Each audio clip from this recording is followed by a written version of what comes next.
Bonjour à tous, bienvenue dans Guru Mindset, un podcast qui vous aide à devenir la meilleure version de vous-même.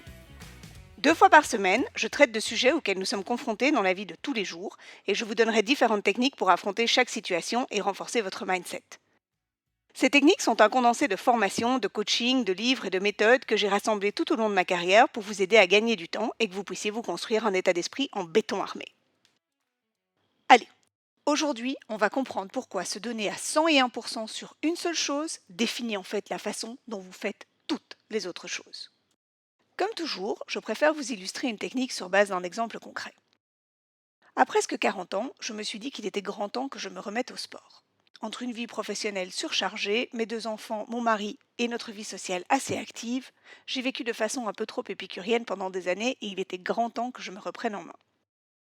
Puisqu'il m'était impossible de trouver un moment régulier pour aller dans une salle de sport, j'ai décidé de m'acheter un vélo elliptique et de faire au minimum 45 minutes par jour, 5 jours par semaine.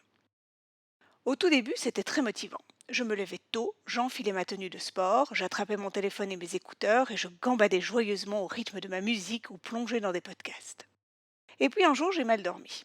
Alors je me suis dit, oh, pas ce matin. Et puis un autre jour, mon fils avait du mal à s'habiller tout seul. Alors je n'ai pas eu le temps. Et puis j'ai eu une succession de réunions très tôt le matin, etc., etc. Et petit à petit, c'est devenu 3 fois par semaine en me disant, bon, je fais déjà de mon mieux, c'est mieux que rien. Et puis je faisais 35 minutes au lieu de 45 en me disant que plus tard j'aurais plus de temps, que je rattraperais ces minutes-là le week-end. Et plus le temps passait, plus je me disais, oh, à quoi bon, j'y arriverai jamais. Et au final, je ne suis pas arrivée à l'objectif que je m'étais fixé et forcément j'étais déprimée. Et c'est là que j'ai réalisé. Faire les choses à 99%, cela ne sert à rien. C'est une perte de temps. L'argument du c'est déjà pas mal ne vaut pas un copec, puisque de toute façon, au bout, on est déçu. Alors faire mal ou ne rien faire, c'est exactement la même chose. Quand j'ai pris du recul, j'ai aussi réalisé que c'était une période de ma vie où je n'avais plus beaucoup de discipline personnelle. Et qu'en fait, ne pas aller au bout de cet objectif était assez représentatif de la façon dont je menais le reste de mes projets. Parce qu'en fait, c'est très symbolique. La façon dont on fait une chose représente la façon dont on fait tout le reste. J'ai donc décidé de me recentrer. Avec un projet vient la motivation et la discipline. Et quand la motivation fluctue, eh bien, c'est là où il faut faire preuve d'autodiscipline. Parce que sinon, mon vélo elliptique allait se transformer en sèche-linge et mon mari allait me regarder avec un petit sourire en coin, style ça valait bien la peine de t'acheter un vélo, alors on aurait mieux fait de s'acheter un sèche-linge. Et ça, je ne l'aurais pas supporté. Bon, je m'égare. Écoutez parce que c'est super important. Peu importe ce que vous vous êtes fixé comme objectif, que ce soit 45 minutes de sport par jour, 1 000 € par mois en plus, 4 kilos à perdre, ne faites aucune concession avec votre objectif. 38 minutes, 890 € ou 3,1 kg de perdu, ce n'est pas une atteinte. Ce n'est pas déjà pas mal. Et vous savez pourquoi ? Parce que la façon dont vous faites une chose définit la façon dont vous faites toutes les autres choses.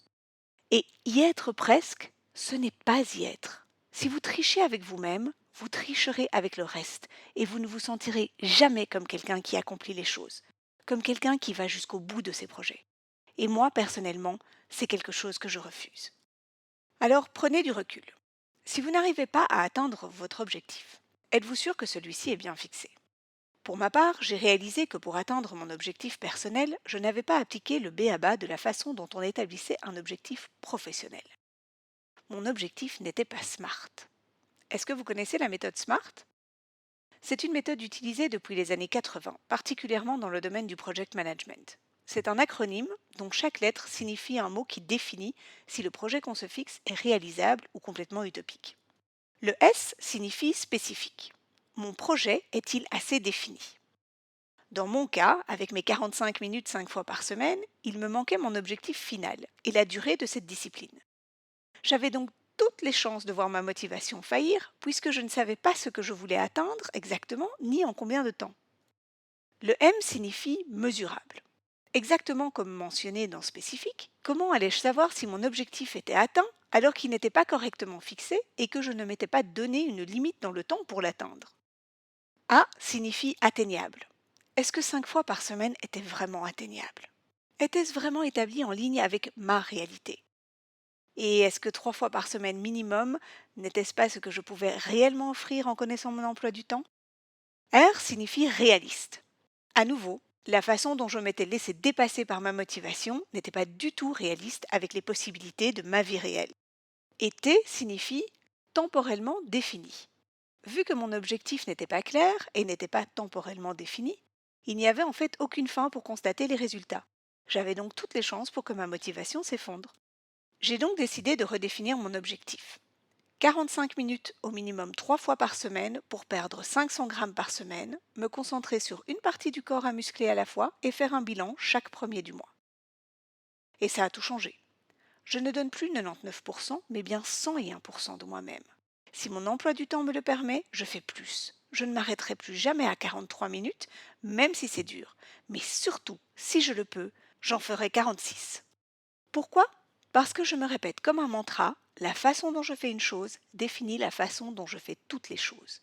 Et moi, je fais les choses à 101%. D'un point de vue état d'esprit, je vous promets que vous avez la sensation de pouvoir déplacer des montagnes. Quand vos objectifs sont définis, que vous accomplissez vraiment les choses et qu'en plus vous allez encore plus loin, cela change tout à la façon dont vous vous sentez, dans tout ce que vous entreprenez, et on n'abandonne plus jamais sur les derniers mètres. Donc, on n'oublie pas les règles d'or. Pas trop d'objectifs à la fois, votre objectif doit être défini de façon SMART, on donne toujours 101% parce que c'est ce qui définit la façon dont on fait tout le reste, et on écoute la musique de Rocky à fond quand on a du mal à trouver la motivation sur les derniers mètres. Alors aujourd'hui, pensez à cet objectif que vous vous êtes fixé. Définissez-le clairement avec la méthode SMART et donnez-vous toujours, dans tout ce que vous faites, à 101%. Parce que 99, ça ne vaut rien. Voilà pour aujourd'hui. Dans le prochain épisode, on apprendra comment affronter les obstacles de la vie, peu importe à quel point ils peuvent paraître immenses. Merci d'avoir écouté Guru Mindset. Si vous avez besoin de moi ou que vous avez des questions, n'hésitez surtout pas à m'écrire sur julie@guru-mindset.com. À très vite et surtout, aujourd'hui, n'oubliez pas de faire quelque chose qui vous fait plaisir. Bye!